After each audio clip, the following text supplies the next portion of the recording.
محبت کی اس مٹی کو ہندوستان کہتے ہیں۔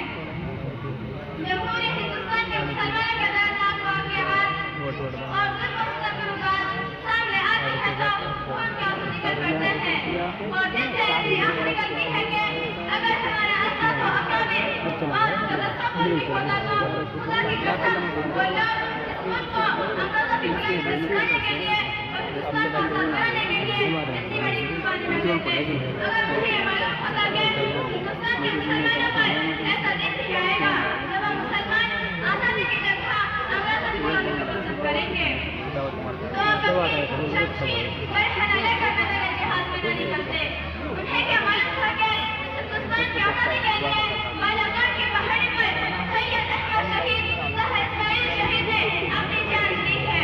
انہیں کیا معلوم تھا کہ اس ہندوستان کی آزادی کے لیے شاملی کے میدان میں علماء دیوبند کو کا نشانہ بنے ہیں۔ انہیں کیا معلوم تھا کہ اس ہندوستان کی آزادی کے لیے شیخ الہند شیخ الاسلام کالا پانی گئے تھے۔ انہیں کیا معلوم تھا کہ اس ہندوستان کی آزادی کے لیے شیخ الاسلام حسین احمد مدنی پر سوٹ وارن ہوا ہے۔ انہیں کیا معلوم تھا کہ اس ہندوستان کی آزادی کے لیے سن 1857 میں 51,000 علماء شہید ہوئے ہیں۔ انہیں کیا معلوم تھا کہ اس ہندوستان کی آزادی کے لیے تحریک چاندنی چوک سے خیبر تک درختوں پر علماء کی روزنیں لٹکائی گئی ہیں۔ انہیں کیا معلوم تھا کہ اس ہندوستان کی آزادی کے لیے علماء کو برہنہ کر کے آگ کے انگاروں پر ڈالا گیا ہے۔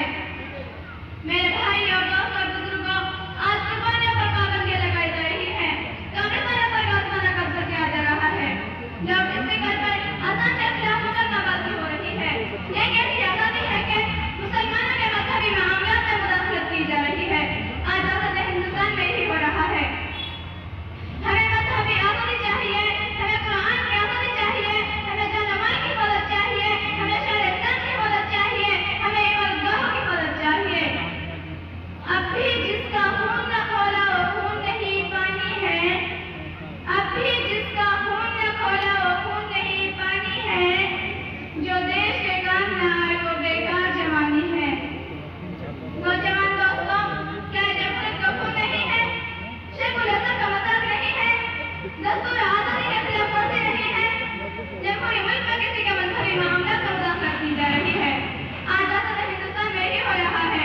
ہم سے مذہبی آزادی چھینی جا رہی ہے، مسلم بازار میں لانے کی کوشش کی جا رہی ہے۔ ہم حکومت کے ایوانوں تک یہ آواز پہنچا دینا چاہتے ہیں۔